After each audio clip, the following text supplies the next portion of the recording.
Sir ఇప్పుడు కాంగ్రెస్ వచ్చి 2 years అవుతుంది. ఈ ఈ కాంగ్రెస్ పరిపాలన విధి విధానాలు ఎలా ఉన్నాయి? కాంగ్రెస్ పార్టీ 2 సంవత్సరాల్లో ఎలక్షన్స్ కోసం ఒక కామారెడ్డి తీర్మానం అని పెట్టారు.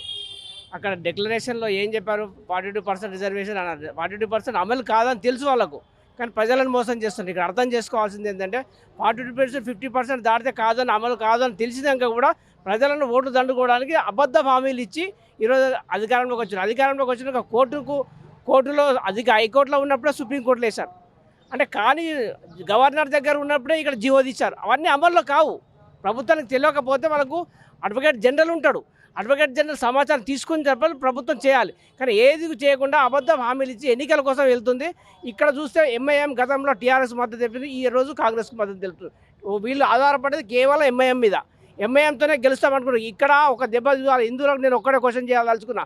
మీరు ఆ ఎంఐఎంతో మీరు ఇప్పుడు రాజకీయం చేస్తే మేము అందరం హిందువులను అబ్జర్వ్ చేస్తున్నాం. మేము కుల మతాలకు అతీతంగా పనిచేస్తాం. కానీ మీరు మతం తీసుకొస్తాం, మేము కూడా మతం తీసుకొస్తాం.